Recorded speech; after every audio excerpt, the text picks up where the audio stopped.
Olá pessoal, dando continuidade ao vídeo, essa é a terceira parte. Nas duas primeiras partes falamos um pouco sobre o simbolismo dessa descida ao inconsciente, mas eu gostaria de falar nessa terceira parte de forma resumida que a descida ao inconsciente também ela representa um chamado da alma. Ou seja, em última análise, é um chamado para uma mudança interior. Para isso, a pessoa vai ter que acessar alguns conteúdos que estão enterrados, né, no inconsciente, tanto no seu inconsciente pessoal, como no inconsciente coletivo. Bom, sobre esse chamado da alma, Jung escreveu no Livro Vermelho o seguinte trecho, intitulado como O Reencontro da Alma. Quando tive em outubro de 1913 a visão do dilúvio, isto aconteceu numa época que foi muito importante para mim como pessoa. Naquele tempo, por volta dos meus 40 anos de vida, havia alcançado tudo o que eu desejara. Havia conseguido fama, poder, riqueza, saber e toda a felicidade humana. Cessou minha ambição de aumentar esses bens. A ambição retrocedeu em mim e o pavor se apoderou de mim. A visão do dilúvio tomou conta de mim e eu senti o espírito da profundeza, mas eu não o entendia. Mas ele me forçou com um desejo interior insuportável e eu disse: Minha alma, onde estás? Tu me escutas? Eu falo e clamo a ti. Estás aqui? Eu voltei, estou novamente aqui. Eu sacudi de meus pés o pó de todos os países e vim a ti. Estou contigo. Após muitos anos de longa peregrinação, voltei novamente a ti. Devo contar-te tudo o que vi, vivenciei, absorvi em mim? Ou não queres ouvir nada de todo aquele turbilhão da vida e do mundo? Mas uma coisa precisa saber, uma coisa eu aprendi, que a gente deve viver esta vida. Bom, esse trecho ele representa uma parte do que Jung escreveu dessa experiência interior que ele teve, né, com o confronto com o seu inconsciente. Mais tarde, Jung descreveu essa transformação pessoal ocorrida neste tempo como um exemplo do início da segunda metade da vida, que frequentemente assinalou como um retorno à alma depois de alcançadas as metas e as ambições da primeira metade da vida. Isso está escrito em Símbolos da Transformação.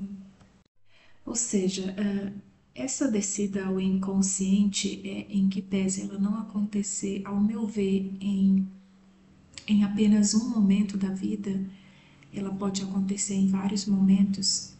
De certa forma, ali há um chamado para que haja uma introspecção da energia psíquica, né, como Jung falou, uma introspecção da libido, para que o que está no inconsciente enterrado seja desenterrado e seja liberado essas forças que geralmente se encontra nas imagens ou, por exemplo, nos complexos. Bom, nós, como seres humanos que vivemos e desenvolvemos a nossa mente, o nosso racional, Jung fala que nós perdemos, por assim dizer, né, esse contato com essa outra parte da nossa alma, que é o interior, que é o inconsciente. Então, nós perdemos também, entre aspas, né, a interpretação simbólica dos símbolos. Jung fala que a alma ela possui uma linguagem simbólica, então a alma fala com a pessoa e ela fala através dos símbolos e também, dentre outras, né, através dos sonhos. Bom, outro trecho importante que eu achei sobre o livro vermelho, sobre esse momento de transformação que o Jung estava passando, ele diz o seguinte: como um viadante cansado que não procurou nada no mundo a não ser por ela, devo aproximar-me de minha alma. Devo aprender que por trás de tudo está, em última análise, minha alma. E se eu percorrer o mundo, acontecerá no fim que encontrarei minha alma. Mesmo as pessoas mais queridas não são meta e fim do amor que procuram. São símbolos da própria alma.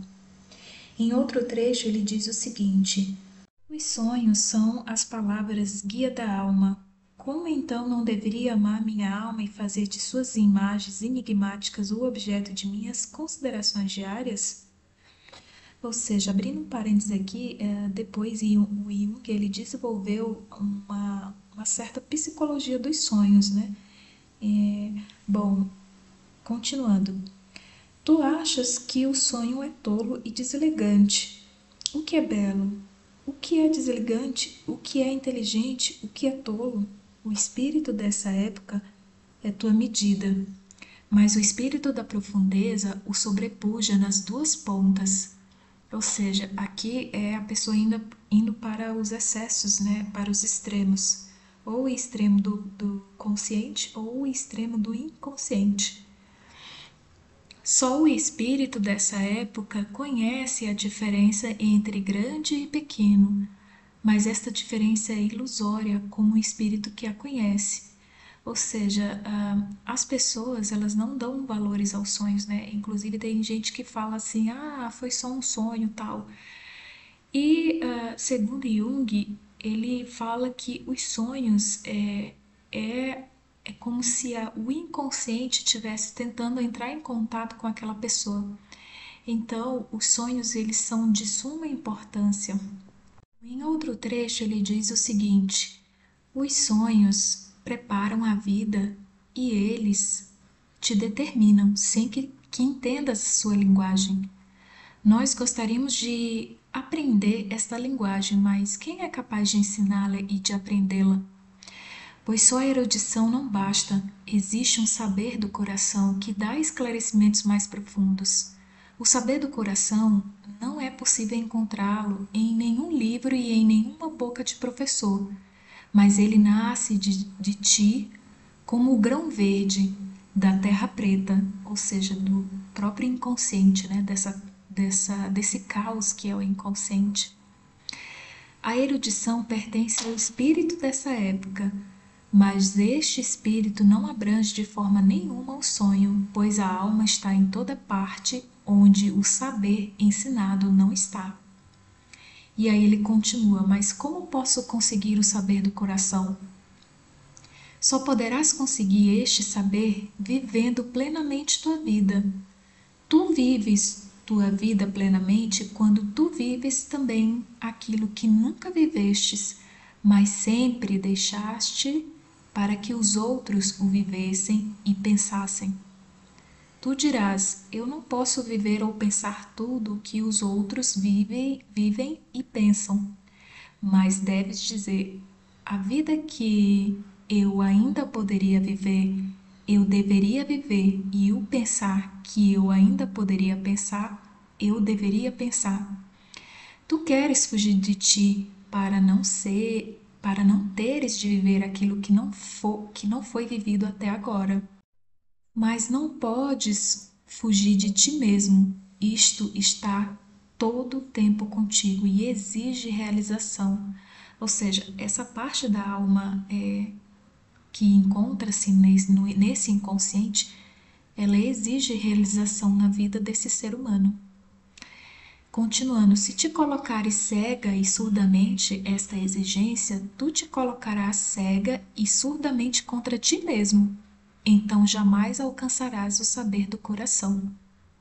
Ou seja, pessoal, só esse trecho aqui demonstra muito que a alma ela deseja alcançar essa integralidade, né? Ela precisa ser reintegrada e esse ser humano que não escuta essa sua parte inconsciente, o eu interior, ele tende a cada vez mais afastar essa sua outra parte, né? Esse seu outro eu.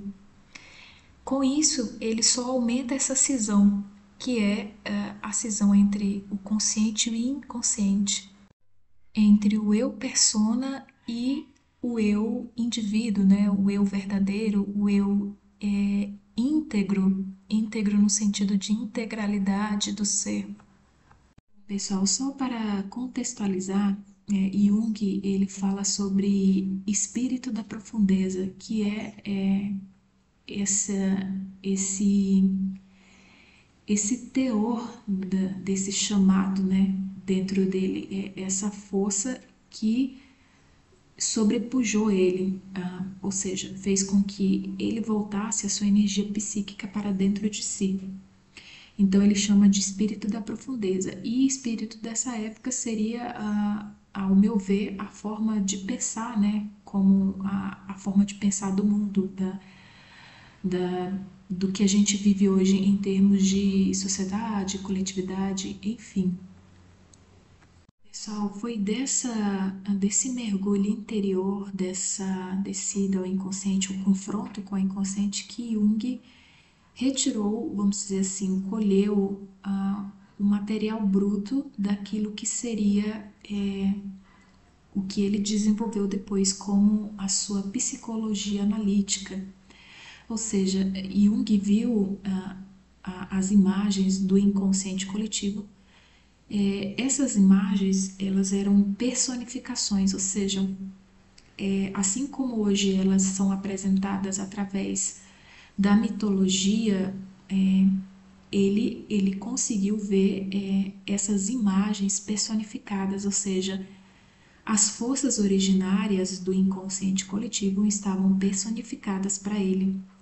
Então, ele anotou isso nos livros negros e por fim, no livro vermelho. E daí foram mais de 20 anos trabalhando em cima desse material que ele tinha colhido, do seu inconsciente, né, desse mergulho, e ele a princípio não compreendeu o que de fato essas imagens representavam, mas aos poucos ele foi compreendendo e apreendendo o que essas imagens significavam. E claro, também ele encontrou boa parte dessas respostas para essas imagens que ele tinha encontrado quando ele começou a estudar alquimia, que aí no caso vai ser um outro vídeo falando sobre a alquimia. Para nós, como seres pessoas que também estão passando por essa introversão, por essa descida ao inconsciente, acredito que cada ser humano ele vai passar de uma forma única. E como eu disse, eu não acredito que seja uma única vez. Acredito que há momentos na vida que é como se houvesse uma força que nos impele a buscar por respostas, né? E querendo ou não, fazer essa descida ao inconsciente. Bom, a questão é que as pessoas perderam o sentido ou não sabem interpretar a linguagem da alma, não compreendem o simbolismo.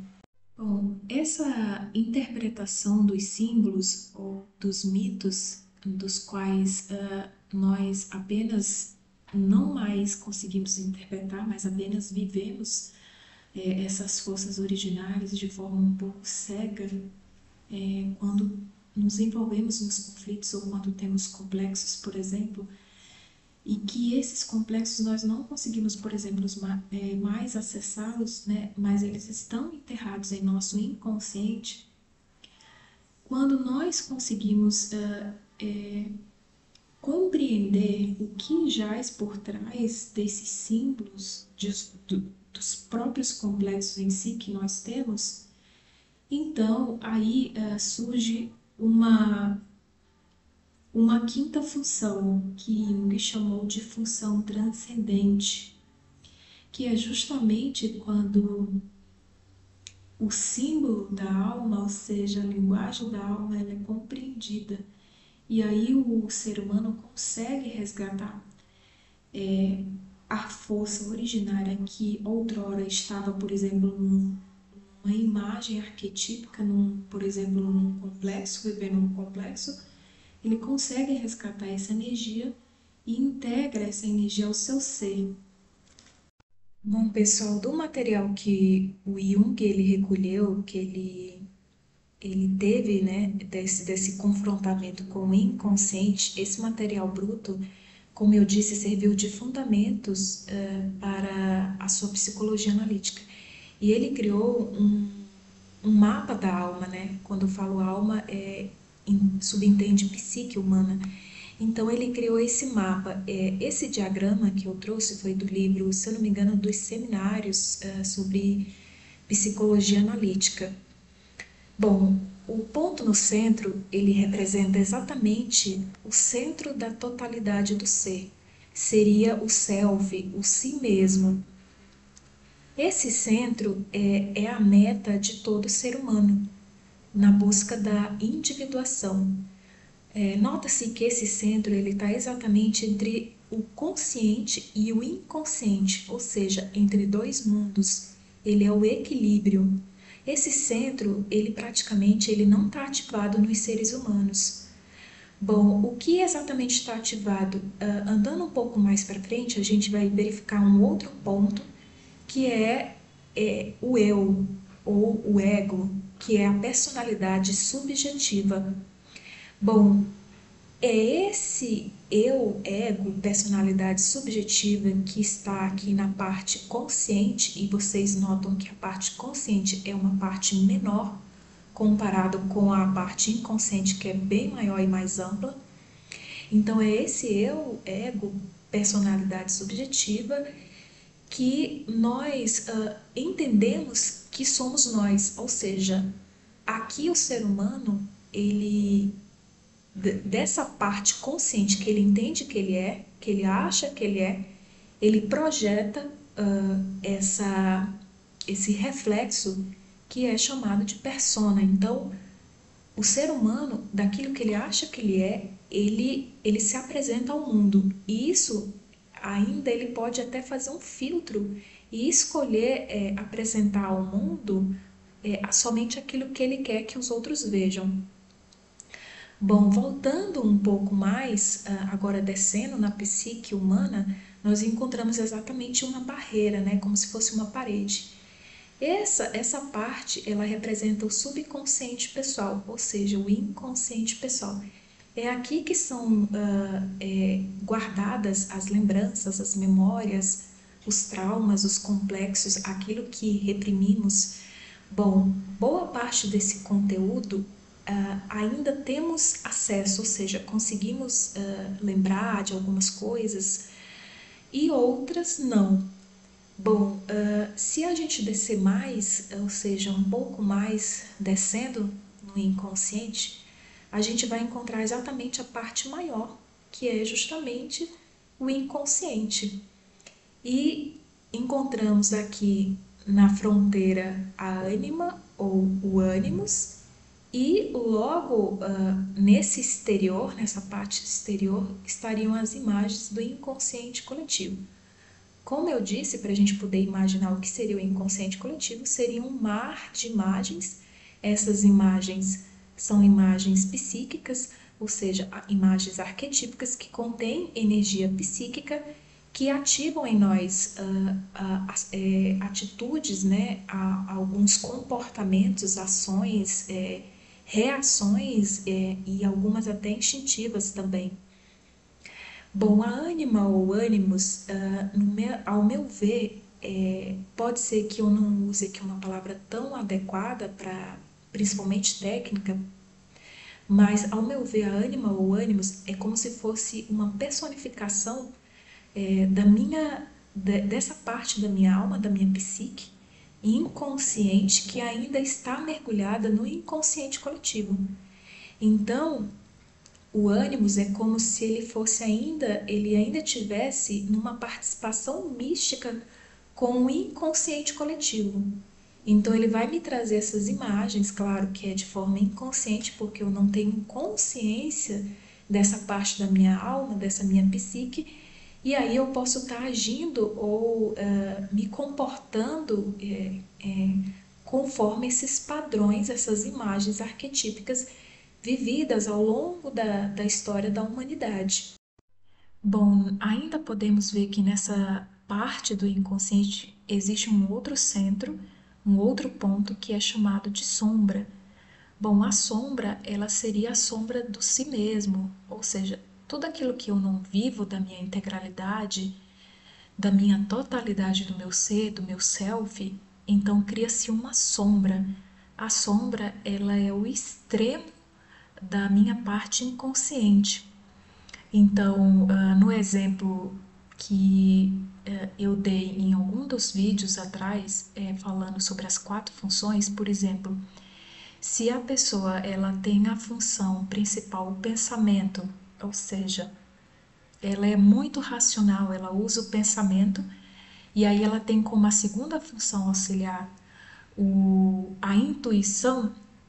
Notadamente, o Jung fala que as funções inferiores, ou seja, as funções que vão representar o inconsciente dessa pessoa, é justamente o oposto dessas funções. Então, seria a função auxiliar inferior seria a sensação, e no caso, a função inferior seria os sentimentos. Então, aqui, essa pessoa, por exemplo, a sombra dela seria puro sentimentalismo, pura água, pura emoções. Claro que isso é manifestado na vida dessa pessoa através dos complexos, dos gatilhos. A sombra ela vai se manifestando. Então, a função transcendente é exatamente esse círculo no meio, no centro, onde ele tanto faz parte do inconsciente e pega um pouco do inconsciente coletivo também, como também ele faz parte do consciente, da parte consciente. Então, esse centro é como se ele englobasse tudo. Só que esse centro, para ser ativado, Jung chamou esse processo de individuação. É quando existe agora uma espécie de equilíbrio entre as duas partes do ser humano, entre o consciente e o inconsciente dele. Lembrando que o inconsciente dele engloba o inconsciente coletivo, que é uma camada muito mais arcaica da psique humana em que ele está inserido. Então, quando compreendemos a linguagem da alma, o que realmente acontece é que há um deslocamento do meu eu ego persona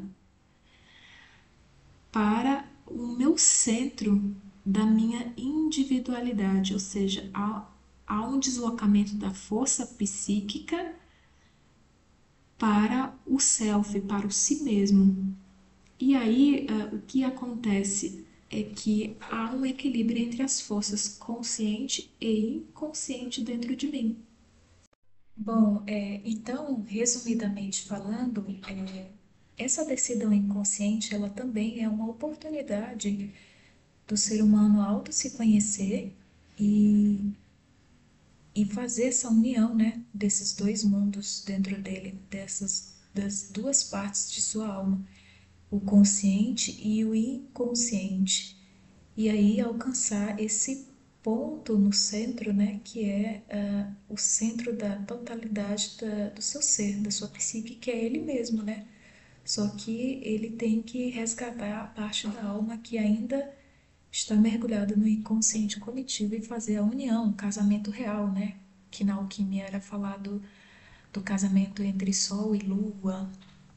Bom, sobre essa questão exatamente dessa integração, desse renascimento, Jung teve acesso a um dos evangelhos apócrifos e ele diz o seguinte no livro vermelho: o âmbito da integração é indicado pela descida aos infernos, descida de Cristo aos infernos, descida cujos efeitos redentores abrangem inclusive os mortos.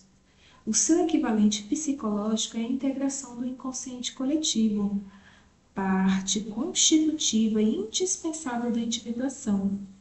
A descida aos infernos durante os 3 dias em que permanece morto simboliza o mergulho do valor desaparecido no inconsciente, onde, vitorioso sobre o poder das trevas, estabelece uma nova ordem de coisas, e de onde volta para elevar-se até o mais alto dos céus, ou seja, até a claridade suprema da consciência. Ou seja, o que um desses evangelhos apócrifos falava é que durante os 3 dias em que Jesus esteve morto, houve essa descida aos infernos. Mas aqui não se trata de dessa história, né? Mas sim do equivalente psicológico, o que isso significa dentro do ser humano, porque aqui a gente lembra, está tratando de símbolos, ou seja, da simbologia. Então ele fala que o equivalente psicológico dessa manifestação, dessa parte da história, é justamente a integração do inconsciente coletivo no ser humano, que é a parte constitutiva e indispensável da sua própria individuação. E também simboliza exatamente o mergulho nesse valor desaparecido no inconsciente, porque o inconsciente ele tem muita energia, ele tem muita energia psíquica, muita libido, muita vitalidade, muita vontade.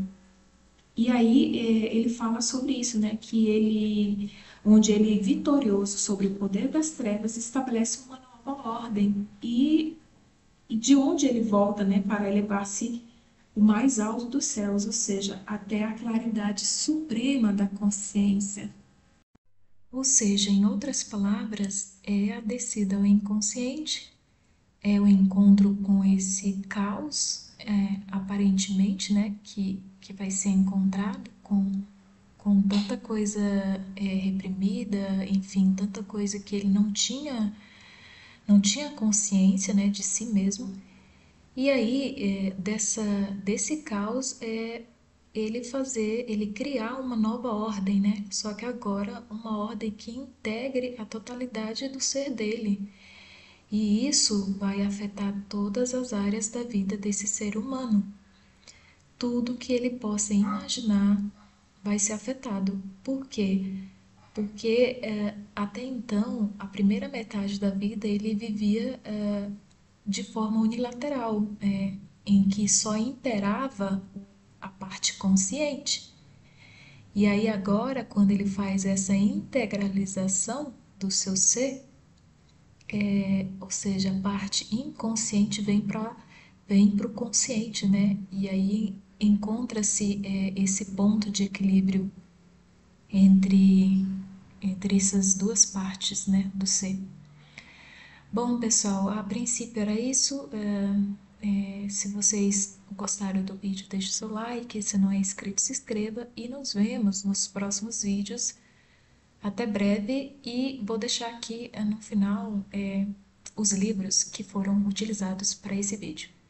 Até breve. Tchau, tchau.